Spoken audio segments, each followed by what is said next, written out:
이 14절과 15절의 말씀을 가지고 7계명과 8계명의 말씀을 함께 살펴보도록 하겠습니다.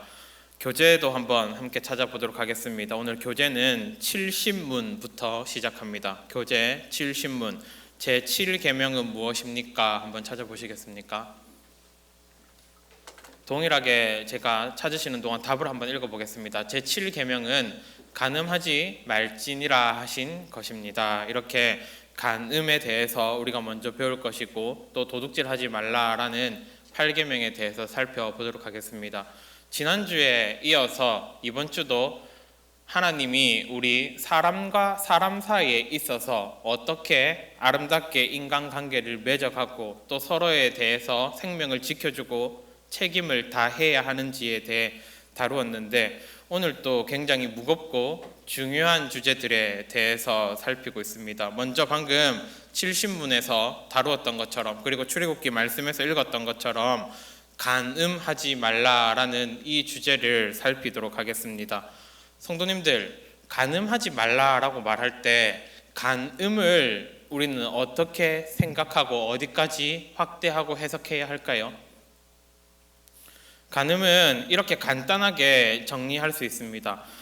부부가 아닌 남녀의 성관계를 간음이라고 합니다.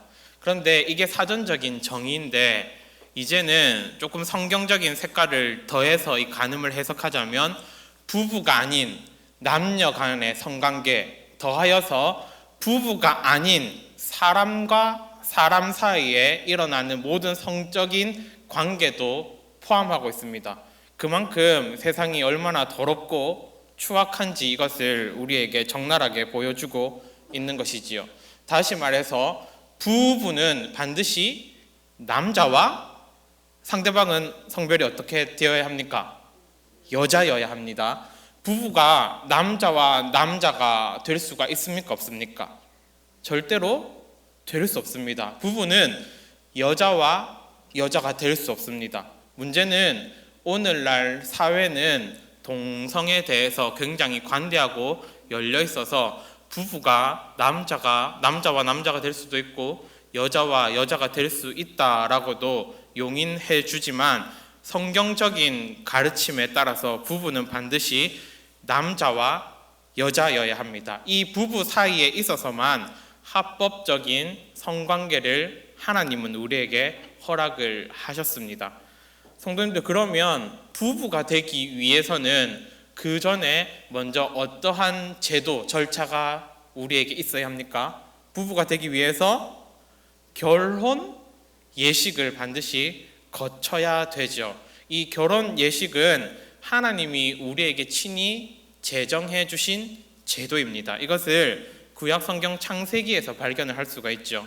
창세기 2장 22절 이하를 보면 하나님께서 아담에게 취하신 그 갈빗대로 여자를 만드시고 이 여자를 아담에게로 데리고 가십니다. 그리고 창세기 2장 24절 이하의 말씀을 보면 이러므로 남자가 부모를 떠나 그의 아내와 합하여서 둘이 한 몸을 이룰지로다. 이렇게 말씀은 우리에게 부부가 되는 것, 이 제도를 하나님이 만들어 주셨다라는 것을 정확히 확인할 수가 있습니다. 따라서 이 결혼 제도를 하나님이 우리에게 선물로 주셨기 때문에 이 결혼은 아름답고 신성하고 거룩한 것입니다.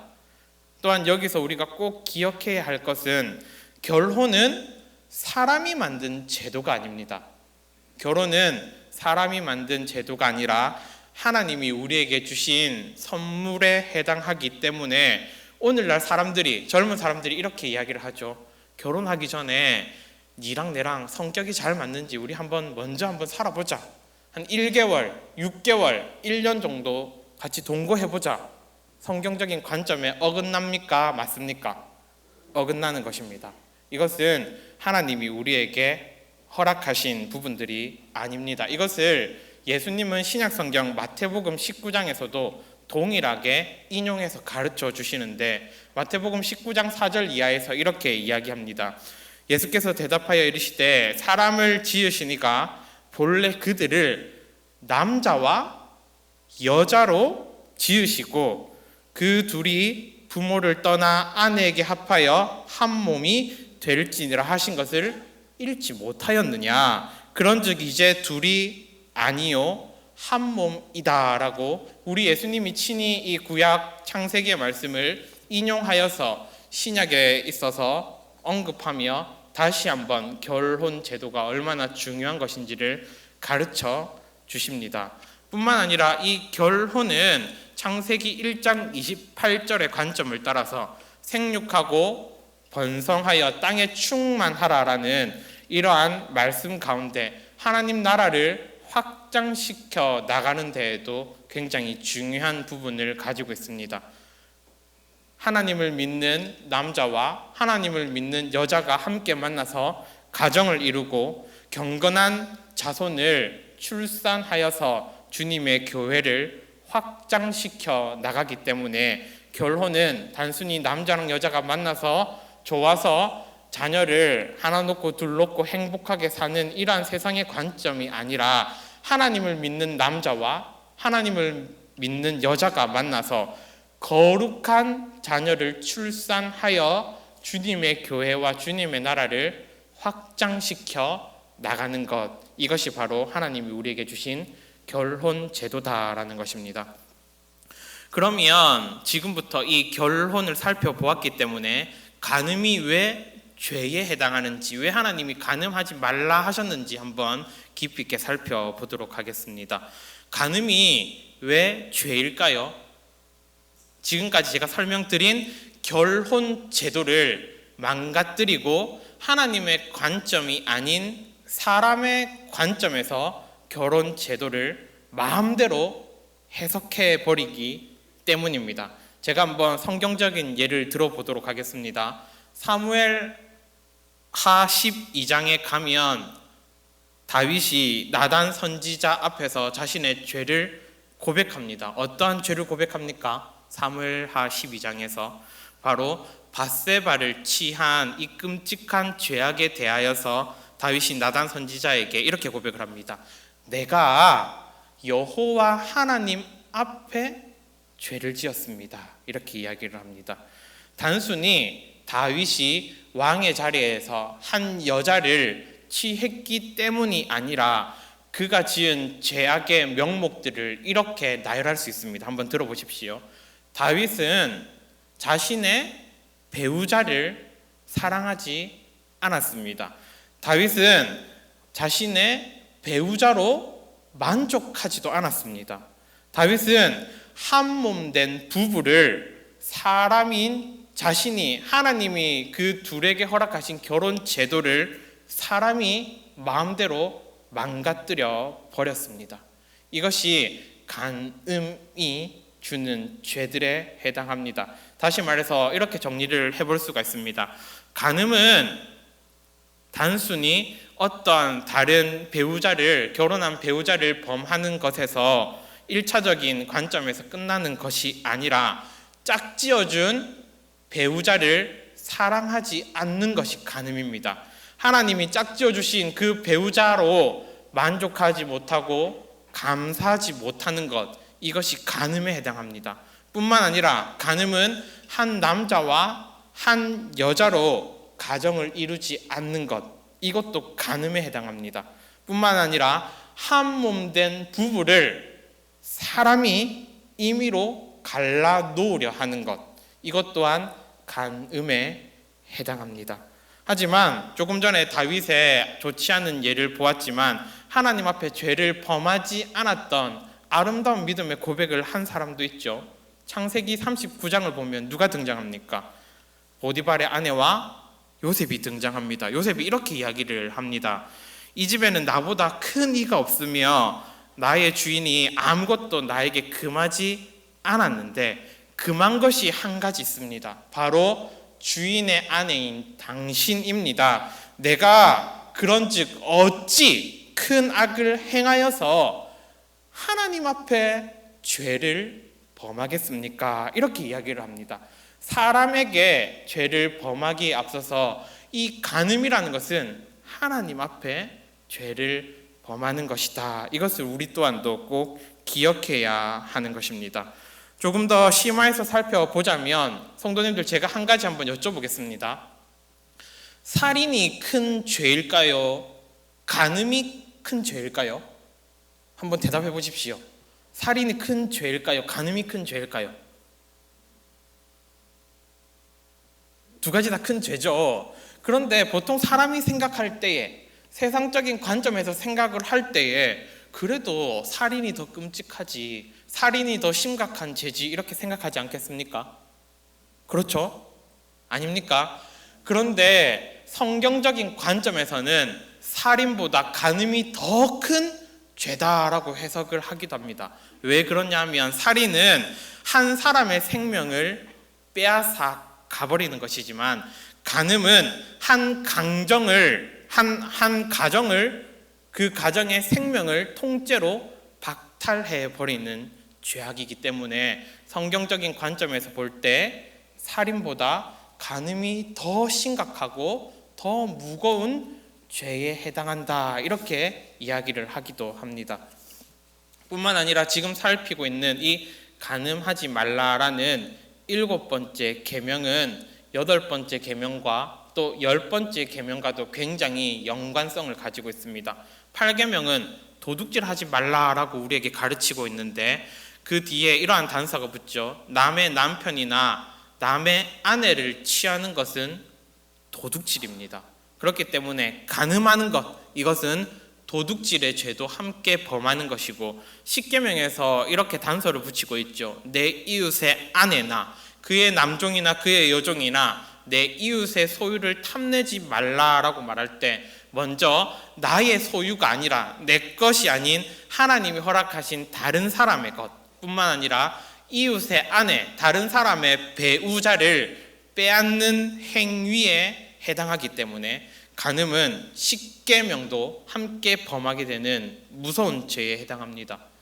성도님들, 그런데 6계명에 해당하는 살인하지 말라, 그리고 조금 있다가 이제 살펴볼 도둑질하지 말라라는 이러한 죄에 대해서 오늘날 사회는 어떻게 이러한 죄들을 판단하고 있습니까?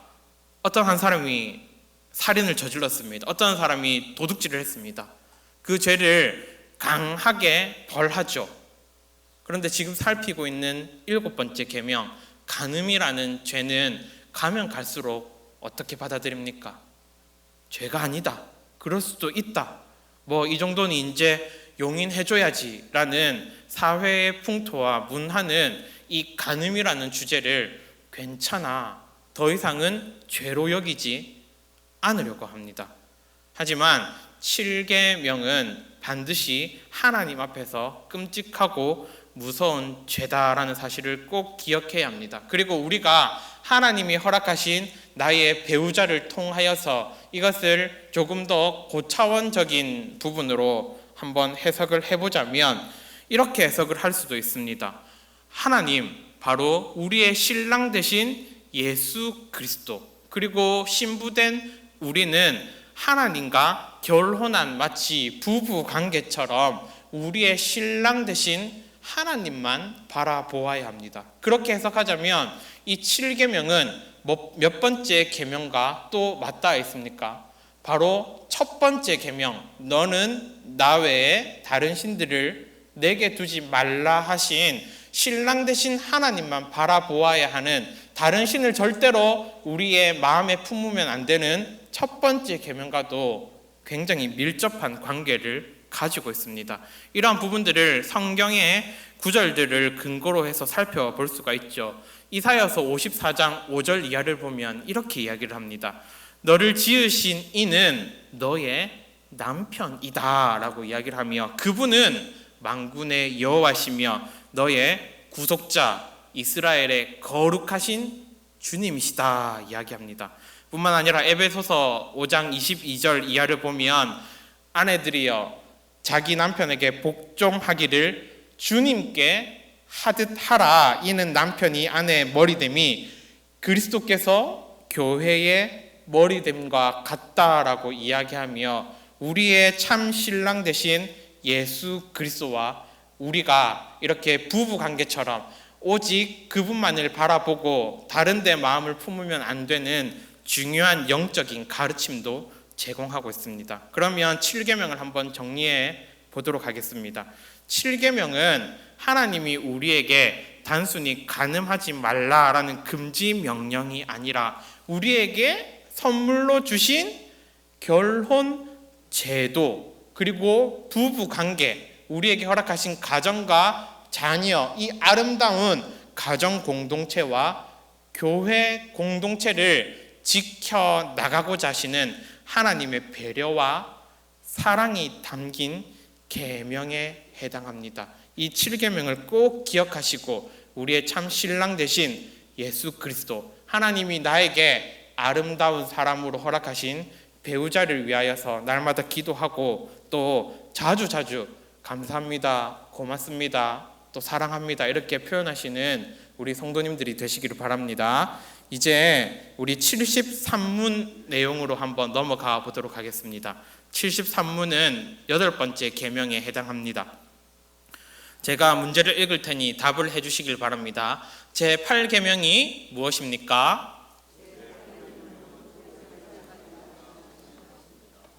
이제 8번째 계명, 도둑질하지 말라라는 부분에 대해 살펴보도록 하겠습니다.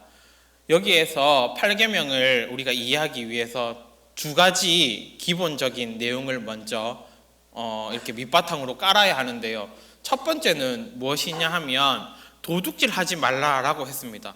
도둑질은 무엇이 도둑질입니까? 내게 아니고 저 사람 거, 내게 아니라 다른 사람 거를 이렇게 가져오고 몰래 훔치는 거, 이게 도둑질이잖아요. 그렇죠? 다시 말해서 도둑질하지 말라라고 말할 땐 다른 상대방의 소유, 다시 말해서 사유재산이라는 개념이 있다라는 것을 우리가 먼저 첫 번째로 알고 있어야 됩니다. 두 번째로 도둑질하지 말라라고 할 때 여기에서 중요한 한 가지는 청지기적인 생각이 굉장히 중요하다라는 것입니다. 성도님들, 우리가 지금 가지고 있는 것, 누리고 있는 것, 내가 살고 있는 집 90이 되고 100살이 되고 120살이 돼가지고 오래도록 장수하다가 죽었습니다. 천국에 갑니다. 그거 다 가지고 갈 수 있습니까? 가지고 갈 수 있습니까? 가지고 갈 수 없습니까? 가지고 갈 수 없죠. 그런데 이 세상에서는 그거 누구 겁니까? 이 세상에서 내 거잖아요. 그렇죠? 지금 제가 입은 이 옷도 제 거, 넥타이도 제 거, 안경도 제 거, 시계도 제 건데 제가 죽어서 하나님 앞에 갈 때 이거 다 입고 가지고 갈 수 있습니까?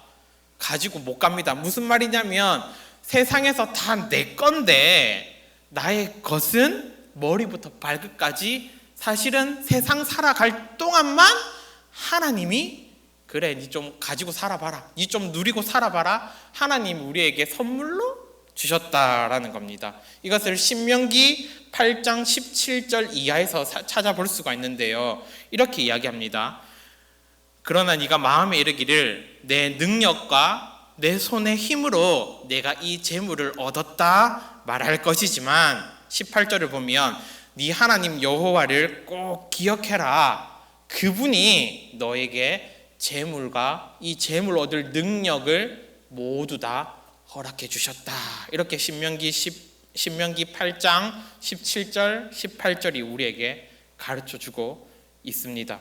그러면 먼저 이제 이 도둑질 하지 말라라는 내용을 방금 살핀 두 가지 개념으로 한번 정리해 보도록 하겠습니다. 도둑질은 왜 죄일까요?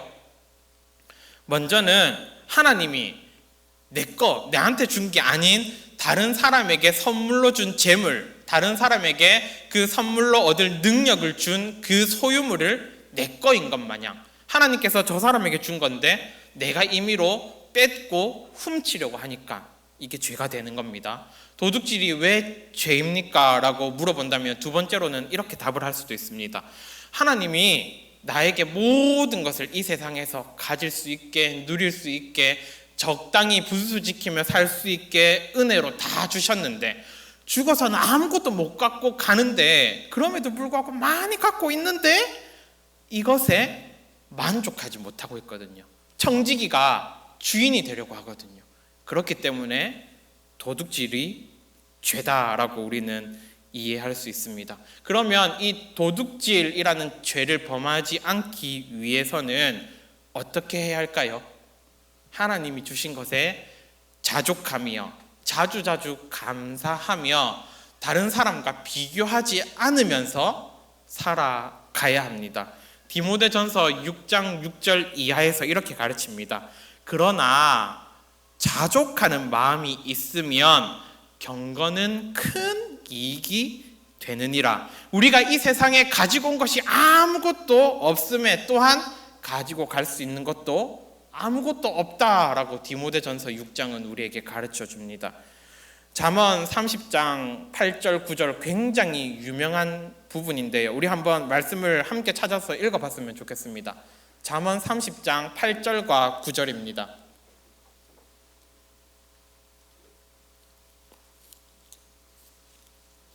잠언 30장 8절 9절입니다.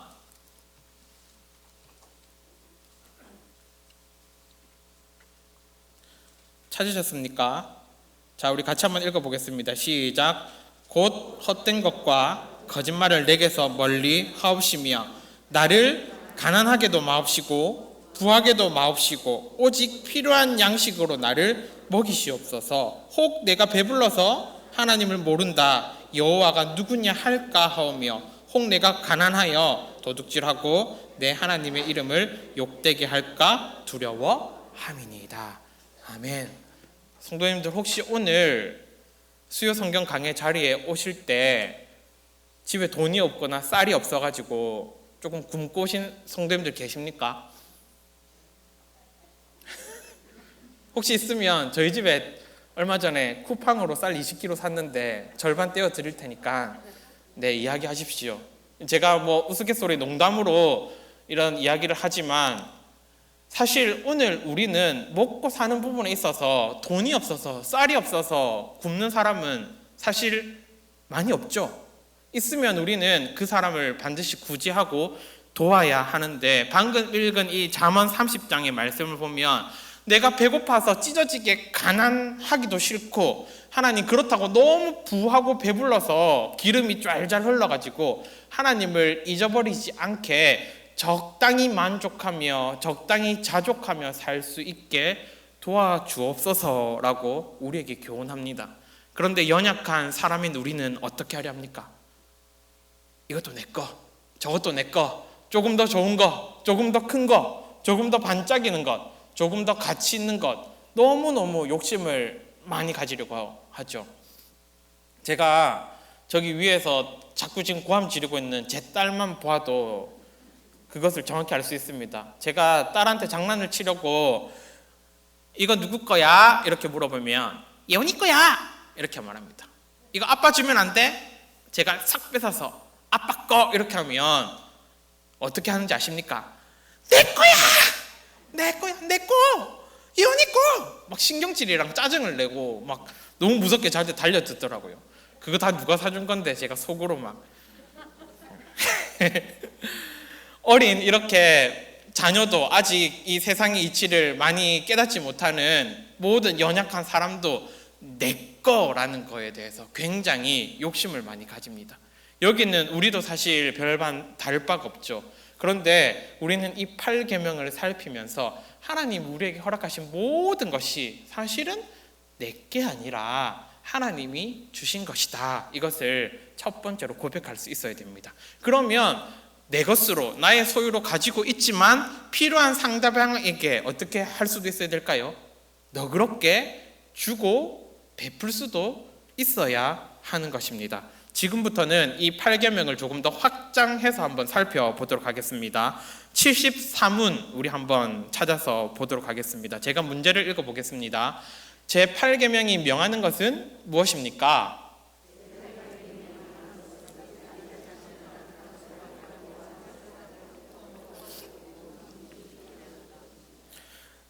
73문 뒷부분에 보면 이렇게 이야기를 하고 있죠. 다른 사람의 부와 재산을 합법하게 얻고 증진시키라 라는 것입니다. 지금부터는 나의 소유를 떠나서 이제 조금 더 성숙한 개념으로 조금 더 발전해서 다른 사람의 재산, 다른 사람의 배부름에 대해서도 우리가 주목을 해야 한다. 이 부분에 대해서 한번 살펴보도록 하겠습니다.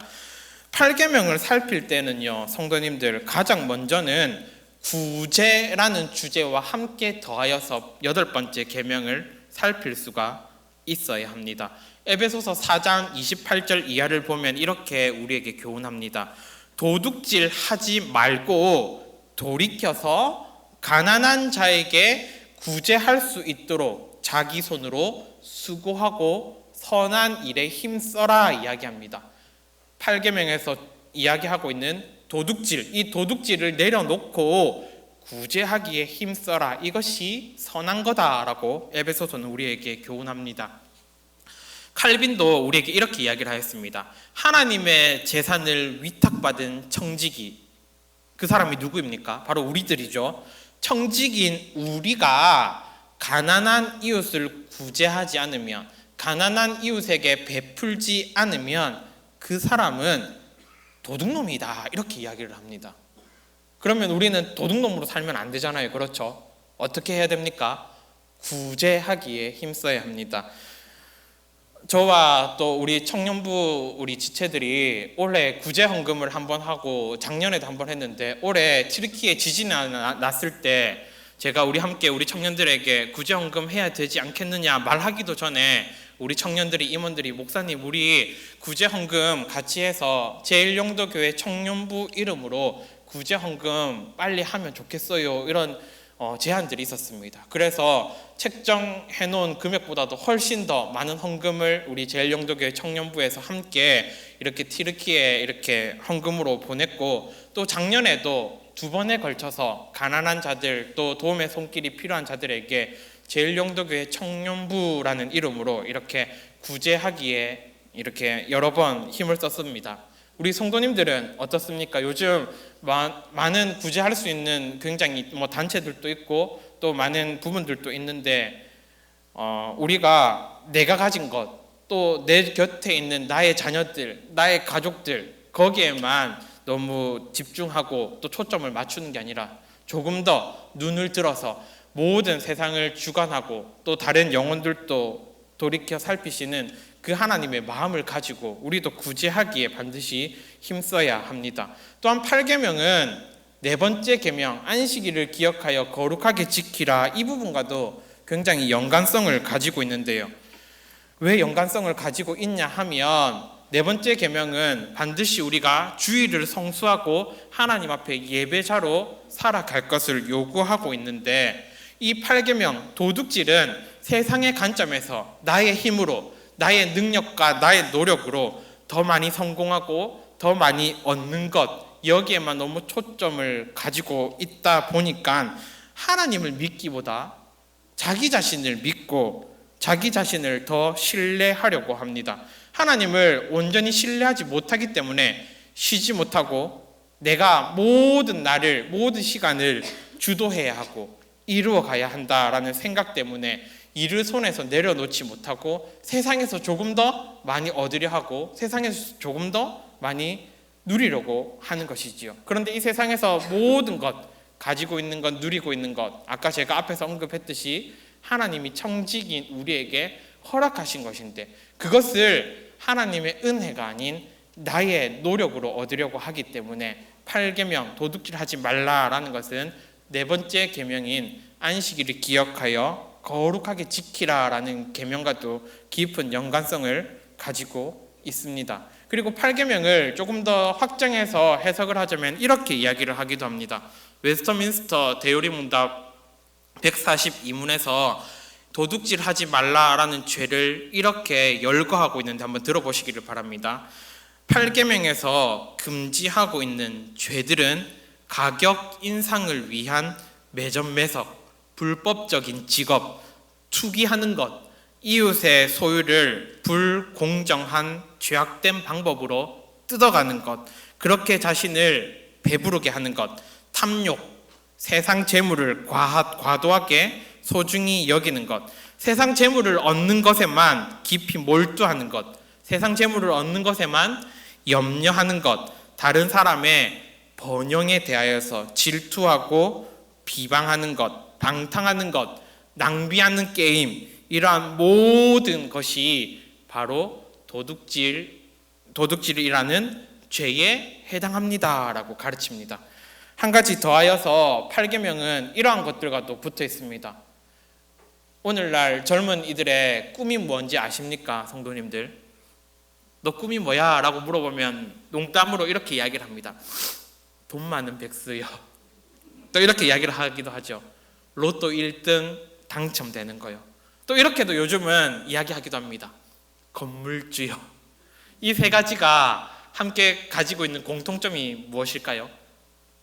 수고하지 않고 땀 흘리지 않고 그저 다른 사람의 돈을 이렇게 자기의 것인 것 마냥 가지고 누리려 하는 것.